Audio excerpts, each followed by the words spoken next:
No dia 29 de outubro, véspera da eleição, Luan Araújo, que é jornalista, morador da periferia, integrante do coletivo Democracia Corintiana e preto, foi perseguido e encurralado pela deputada Carla Zambelli, que o ameaçou com uma arma em punho.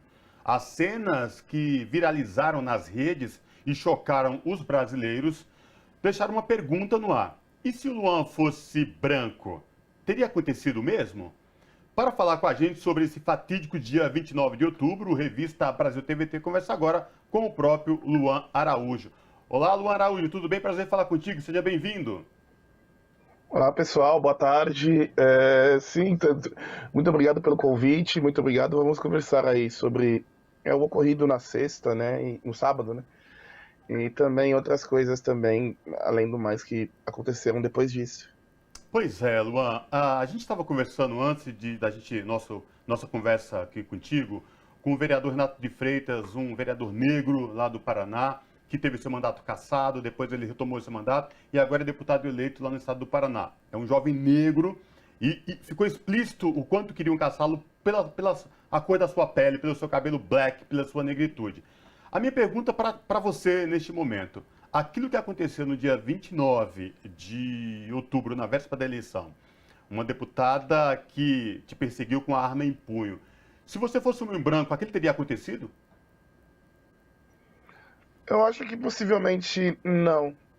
Eu acho que possivelmente não. Eu acho que, como eu até comentei no depoimento e tudo mais, eu não estava ali representando nem o partido, eu sou filiado ao Partido dos Trabalhadores, eu sou do coletivo, eu estava em dos. Eu estava como um cidadão que passou por tudo que aconteceu no Brasil desde o golpe, né?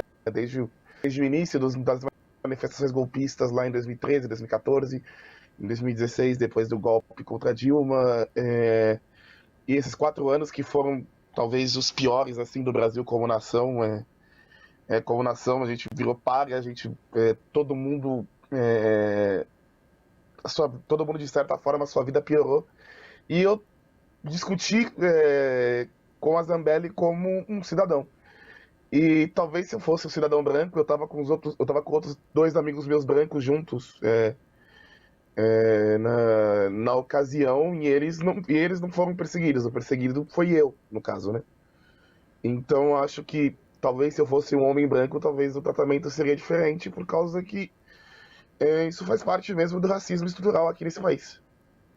Luan, você falando desse racismo estrutural, queria retomar uma declaração que você deu lá na delegacia, depois que você deu o depoimento, você falou com a imprensa e você falou ainda bastante emocionado sobre a sua mãe, sobre a sua condição de homem periférico preto e a condição da sua mãe de uma mulher periférica, negra, mãe solo.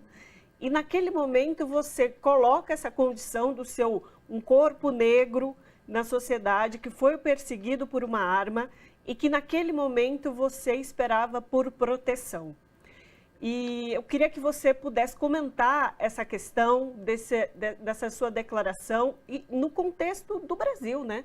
Porque o que a gente pode dizer efetivamente é que não foi um caso isolado, né?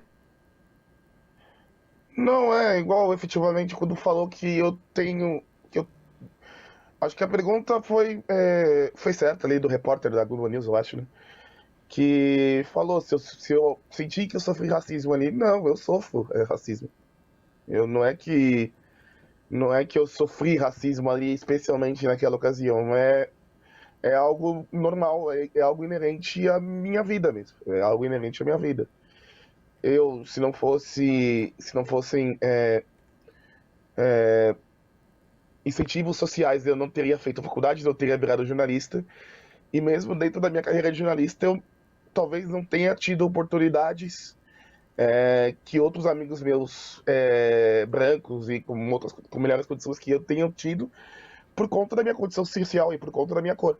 E eu acho que isso é inerente, isso eu sofro todos os dias. Então não é que eu sofri racismo, uma ação racista ali. Ali é mais uma coisa que eu sofro, que eu e outras pessoas iguais a mim sofrem todos os dias. Luan, retomando aquele fatídico dia 29 de outubro, na véspera da eleição, onde você foi encurralado por uma deputada bolsonarista com a arma em punho, você entrou em um estabelecimento comercial. Naquela cena toda, houve solidariedade?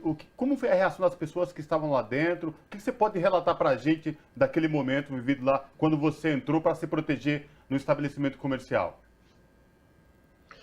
Então, como eu até comentei, né, na oportunidade, no depoimento, tudo mais, eu não percebi muito na hora, né? Não percebi muito na hora porque estava num momento de muita tensão ali, né? Com uma deputada e os capangas dela apontando arma para mim e tudo mais. Mas o que eu percebia era o pessoal gritando para sair dali, ou que estava atrapalhando. E aí depois eu percebi que também o pessoal falando: olha a Zambelli, filma ela ali.